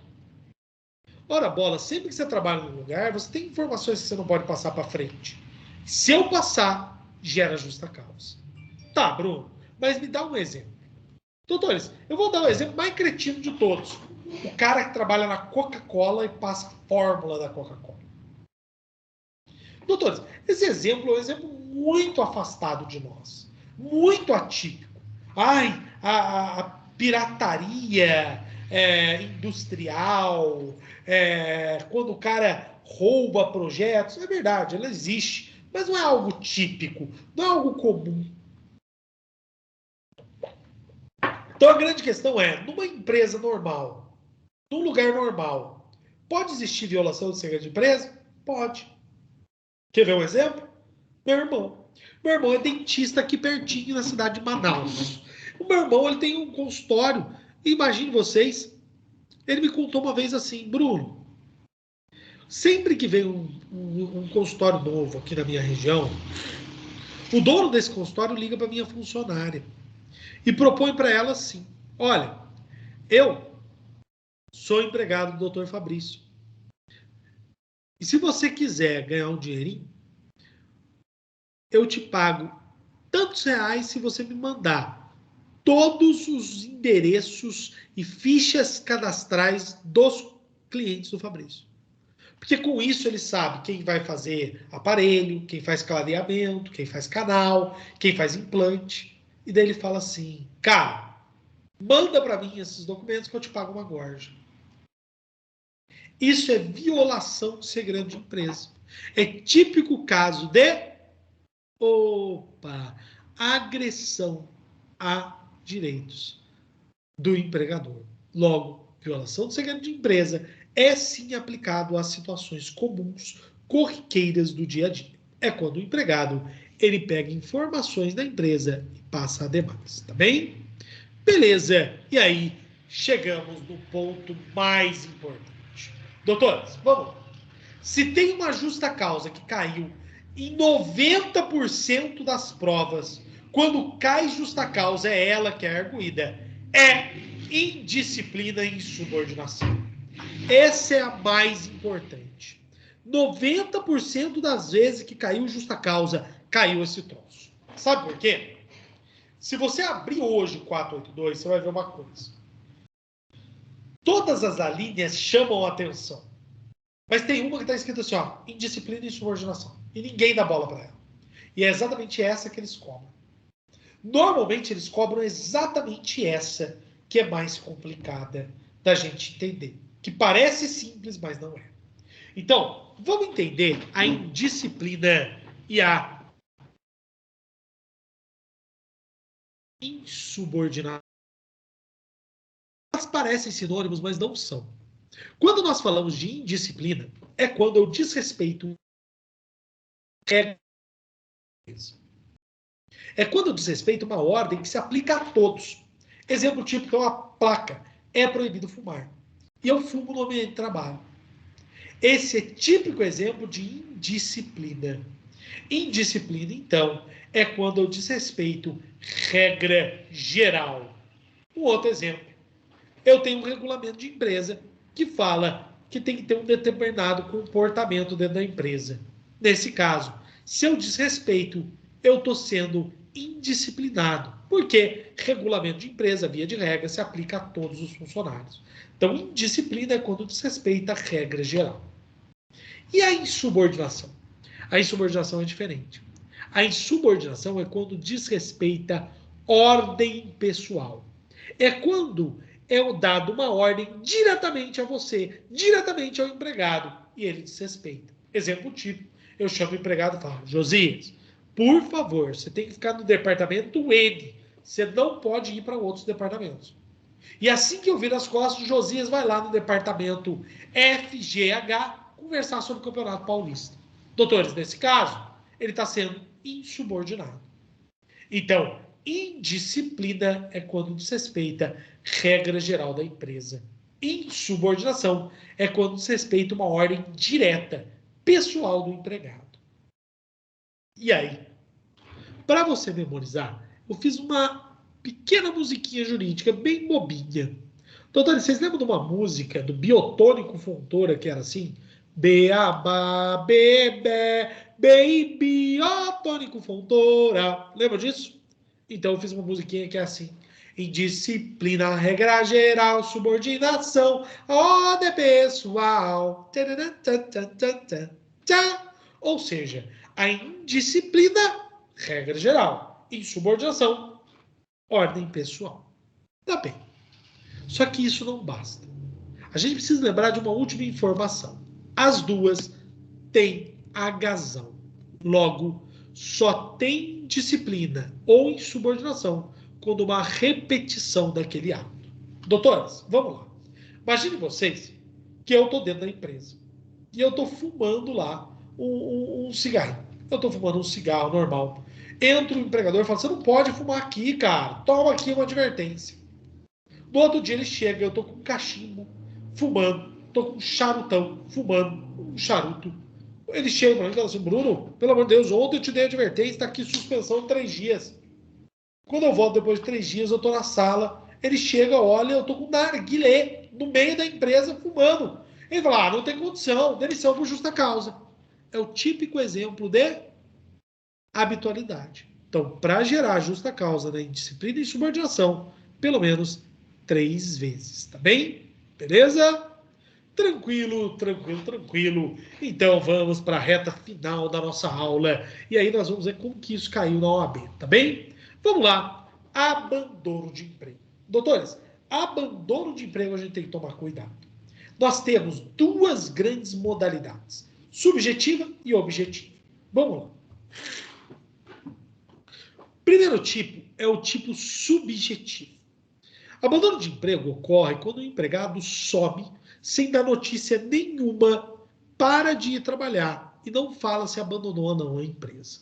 Pois bem, quando nós falamos da modalidade subjetiva, nós sabemos do ânimos do empregado, da intenção de não retornar. Então, exemplo típico. O empregado já sumiu faz 1 semana e eu estou mandando e-mail para ele, eu estou mandando WhatsApp, estou mandando carta R, eu estou mandando tudo. E chega um dia que ele responde assim, bobão, já estou em outro lugar. Nunca mais quero ver sua cara imunda. Doutores, com esse recado eu posso presumir o ânimo de abandono? Posso. Por quê? Porque eu tenho um documento nesse sentido. Nesse caso, a justa causa é imediata. Se eu tiver prova da intenção do ânimo de abandono, justa causa imediata. Agora, existem situações onde o empregado some e não dá nenhuma resposta. E aí, o que eu faço? A súmula 32 do TST vem e fala assim, se o empregado se afastar por 30 dias sem dar nenhuma resposta, eu presumo o ânimo de abandono. Então, depois de 30 dias sem dar resposta, eu vou presumir por justa causa. Toma cuidado. Eu só tenho abandono de emprego com 30 dias? Não! Eu posso ter abandono de emprego com menos de 30 dias, desde que o ânimo de abandono seja expresso. Eu tenho a prova do ânimo de abandono. Se eu não tiver prova, aí sim eu tenho que esperar os 30 dias. Beleza, doutor, doutora? Toma muito cuidado com isso, tá bem? Show de bola! Então, vamos adiante, vamos adiante. Vamos dar uma olhada em mais 2 casinhos. Vamos lá. Mais um caso. Aqui eu juntei 2 justacausas em uma. Ato lesivo à honra, boa fama ou ofensa física. Doutores, funciona assim. Os atos de agressão à fama, à honra, é o típico caso do empregado que eles chamam o empregador de vagabundo, cretino, safado. Eu agrido a honra do empregador. Ou até mesmo espalho boatos. Olha, o empregador, ele põe carrapatos nas nádegas porque ele acha bonito. Um exemplo típico, tá bem? Ofensa física já não, é o viés agressor mesmo. Pois bem, quando nós falamos aí de ato lesivo à honra, boa fama, ofensa física, ele pode ser dividido em 2 frentes. Se todos esses atos forem praticados dentro da empresa contra qualquer pessoa, gera justa causa de imediato. Vamos entender isso. Quando nós falamos de ato de agressão física ou ato de agressão moral, quando praticado dentro da empresa contra qualquer pessoa, gera justa causa. Então vamos lá. Eu tenho um colega de trabalho que eu não gosto dele. Dou-lhe um tapa no pé do ouvido. Justa causa? Justa causa. Eu tenho um empregador que eu não gosto dele. O dono da empresa, e eu começo a espalhar um monte de boatos sobre ele. Vexatório sobre ele ou sobre a família. Justa causa? Justa causa. Agora imagina que tem um visitante na empresa. Eu estou esperando, olhando, ele é meu vizinho, eu não gosto dele. Eu pego um pé de cabra e jogo na cabeça dele. Abre fora aqui. Justa causa? Justa causa. Sabe por quê? Esses atos praticados contra qualquer pessoa dentro da empresa geram justa causa. Tá. Entretanto, e se eles foram praticados fora da empresa? Ih, doutores, esse é o segundo caso. Contra empregador ou superior hierárquico, se forem praticados esses atos, gera justa causa mesmo fora da empresa. Vamos entender isso. Doutores, imagine vocês que eu encontro com o meu chefe e ele está almoçando num restaurante no domingo. Eu estou passeando de carro, eu paro o carro, desço e eu começo a gritar: vagabundo, cretino, animal, seu merda! Começo a humilhar ele publicamente. Uma situação vexatória, humilhante, degradante. Doutora, pergunto para todos, nesse caso, eu tenho uma justa causa? Opa, tenho. Mas Bruno foi fora da empresa, não importa. Eu tenho um vínculo de respeitabilidade com o meu patrão, com o dono da empresa, com o meu chefe, ou com o meu superior hierárquico que vai além dos muros da empresa. Doutores, se eu gritei tudo isso para ele na rua, como que no outro dia eu vou entrar na empresa e nós vamos nos respeitar? De jeito nenhum. Por isso mesmo, todos esses atos praticados fora da empresa, contra superior hierárquico ou empregador, gera justa causa de imediato. Toma cuidado. Se for praticado com um colega, não gera justa causa. Então vamos lá, tem um colega de empresa que é meu vizinho, a gente foi jogar uma bola, eu fiquei nervoso, nós dois saímos no braço, foi um show, um gritou com o outro, xingou a mãe do outro, xingou a mulher do outro, xingou o cachorro do outro, foi um negócio horroroso. Nesse caso, justa causa? Não. Opa, não há relação de hierarquia entre eles na empresa, logo, não há por que falar em justa causa. Então funciona assim. Ato lesivo à honra, boa fama ou ofensa física, praticado dentro da empresa, justa causa contra qualquer um. Praticado fora da empresa, só se for contra o superior hierárquico ou empregador, para gerar justa causa. Aqui são 2 alíneas que eu juntei em uma só, tá? Beleza.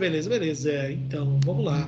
Mais uma justa causa. Vamos dar uma olhada na prática constante de jogos de azar. Doutores, essa é muito fácil. Ela funciona quando tem 3 requisitos. Primeiro, deve ser em local e horário de trabalho. Imagine vocês, eu com alguns colegas resolvemos parar as aulas para jogar um campeonato de Pokémon nos nossos Game Boys. A gente coloca um cabo link e fica jogando lá. Beleza. Isso é um típico exemplo de jogo que é praticado em horário e local de serviço. Primeiro requisito. Segundo requisito, ser jogo ilegal ou que envolva dinheiro. Doutores, Pokémon, via de regra, não é um jogo ilegal. mas ele pode envolver dinheiro. Imagina que eu tenho meus pokémons, o meu amiguinho, os pokémons dele, e a gente aposta numa disputa. Isso daí é o típico exemplo de prática constante de jogos de azar. Jogo ilegal é, por exemplo, o jogo do bicho. Eu paro de trabalhar para vender jogo do bicho na empresa, no horário de trabalho. E por último, habitual, por pelo menos 3 vezes. Então funciona assim. Se eu pratico um jogo em horário de trabalho, local de trabalho, que envolva dinheiro, ou seja, ilícito, de forma habitual, gera justa causa por prática constante de jogos de azar. Só toma cuidado com uma coisa. Bruno, e se eu estou jogando um jogo que não envolve dinheiro e que não é ilegal? A gente está jogando dominó no horário de serviço. Gera prática constante de jogos de azar? Não. Gera desídia, tá bem? Então toma muito cuidado para não confundir. Eu só tenho prática constante de jogos de azar se for um jogo em horário e local de serviço que envolva dinheiro ou jogo ilegal de forma habitual. Se não tiver esses elementos, é caso de desídia. Beleza? Show de bola! E aí, para terminar, antes da gente ver umas questões, novo caso. Doutores, o novo caso é muito simples. Perda de habilitação ou dos requisitos estabelecidos em lei para o exercício profissional em decorrência de conduta dolosa do empregado. Aqui é o típico exemplo daquele cara que dirige para a empresa e ele perde a sua CNH em decorrência das várias multas dolosas que ele tem. Ou do advogado empregado que é contratado por uma empresa e perde a carteira da OAB por exercício irregular da profissão ou algo do gênero, tá bem? Aqui, então, é aquele empregado que perde a sua habilitação para exercer aquela função por ato doloso do mesmo, tá bem? Esse é um novo caso. Só um comentário. Temos também o ato atentatório contra a segurança nacional e exemplos fora do 482, como recusa de equipamento de proteção individual, está escrito errado, está escrito IPI e é EPI, e declaração falsa de necessidade de vale-transporte. Esses casos eu não vou me alongar, porque nunca caíram e dificilmente vão cair na OAB, tá bem? Para terminar, vamos dar uma olhada em uma questãozinha. Olha lá. A direção da empresa Vale Verde LTDA divulgou por meio de circular interna a proibição de fumar nos ambientes fechados da empresa, tendo sido empregado da empresa Vale Verde LTDA fumante há 20 anos. Descumpriu tal norma e por diversas vezes foi flagrado fumando nos ambientes fechados da empresa, tendo sido nessa ocasião advertido pelo empregador. Considerada a situação hipotética acima e com base na legislação trabalhista, assinale a opção correta. Doutores, vamos lá. Ele desrespeitou regra geral da empresa? Sim. Logo, indisciplina, regra geral, subordinação, a ordem pessoal. Opa, nesse caso, ele desrespeitou regra geral da empresa. O fato dele ser fumante há 20 anos significa alguma coisa? Não, de jeito nenhum. Então vamos dar uma olhada? Olha lá, letra A. A atitude de Jorge, que se caracteriza como incontinência de conduta ou mau procedimento. Doutores, incontinência de conduta são atos sexuais da empresa. Só se ele estivesse usando o cigarro em outro lugar que não seja a boca. Então, de jeito nenhum. Mau procedimento também não é. Tem uma linha específica para isso. Está errado. B. A atitude de Jorge não se caracteriza como desobediência à determinação do empregador, dado o grau de dependência em relação ao cigarro, já que ele é fumante há 20 anos. Não tem nada a ver. O fato dele ser fumante há 20 anos não exclui ele da obrigação de seguir regras gerais da empresa. C. Como a atitude de Jorge não gera prejuízo para a empresa, mas apenas desconforto para seus colegas de trabalho, ele não pode ser punido por fumar em ambiente fechado. Não tem nada a ver. O fato dele não trazer prejuízo não quer dizer nada, porque foi uma ordem geral do empregador, uma regra geral. D. O ato de fumar em ambientes fechados da empresa constitui motivo de despedida por justa causa, por ato de indisciplina. Exatamente. Por quê? Porque desrespeita a regra geral da empresa. Uma vez que Jorge descumpriu ordem geral do empregador. Perfeito, tá bem? Beleza? Ou seja, nesse caso, tem justa causa por desrespeito à ordem geral aplicada a todos. Show de bola, galera. Então, queria saber se com alguma dúvida, alguma questão da aula de hoje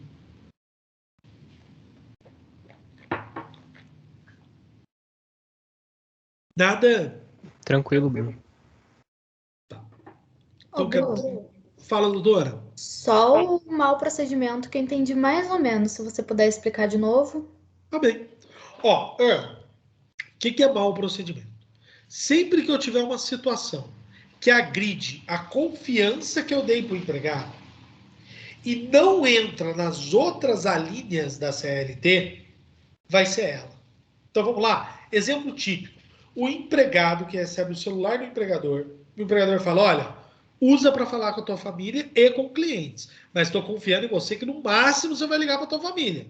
E ele liga para o Ligue Já, ou ele faz vários interurbanos, ou liga para outro país e gasta uma nota com o celular.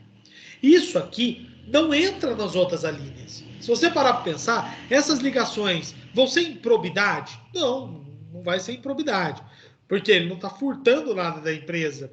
Vai ser, de repente, desídia? Não, ele só está fazendo uma ligação, às vezes fora do horário de serviço. Mas ele agride essa boa-fé? Não foi combinado com ele que ele não utilizaria o celular, a não ser que fosse para falar com a família dele ou com clientes? Sim, nesse caso. Como não tem uma linha específica, mas agride a boa-fé, cai no mau procedimento. Mau procedimento é tipo o ralo da justa causa. Sempre que eu tenho uma situação que não se aplica às justas causas, às outras justas causas, mas agride a boa-fé, eu ponho lá. Beleza? Ah, tá, entendi. Obrigada. Mais alguma dúvida, galera? Não? Ô, Bruno. Fala, doutor. Sobre aquela questão de bis in idem, né? Correto? Então, no caso desse, é que eu fiquei um pouco confuso sobre aquela questão, no caso. Então, não se aplica diferentes coerções para a mesma conduta, correto? Só aplicam-se uma vez. Isso. Eu não posso dar duas punições pelo mesmo ato. Note, atos diferentes, punições diferentes. Vamos lá. Eu cheguei embriagado na empresa, levei uma advertência. No outro dia eu chego de novo, levei uma suspensão, tudo certo. O que eu não posso cheguei um dia embriagado na empresa, levo advertência, no outro dia suspensão, no outro demissão, sendo que eu cheguei só uma vez embriagado. Ah, entendi, compreendi. Valeu, Brunão. Show de bola, Bruno. Fala, meu irmão. Bom, há algum caso que pode já configurar a justa causa no ato já ou não? Tem sim.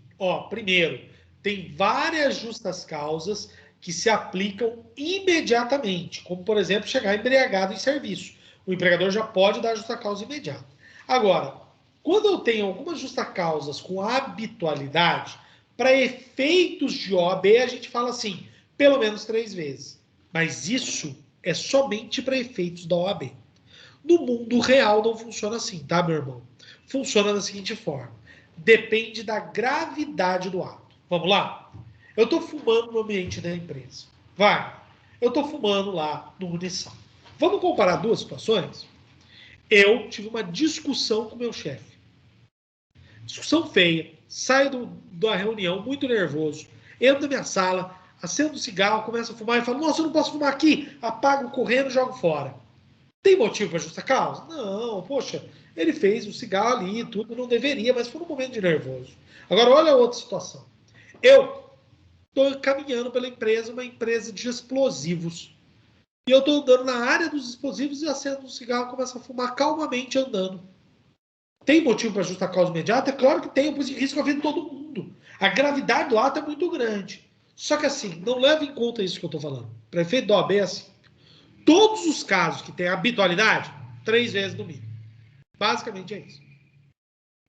Legal. Só que toma cuidado.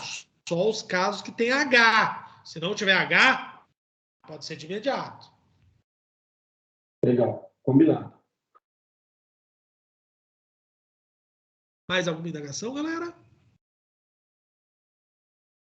Tá. Eu só queria falar uma coisa para liberar vocês. Gente, essa semana a gente vai fazer essas revisões focais. Semana que vem vai ter mais ações aí para vocês. Só que eu quero falar algo.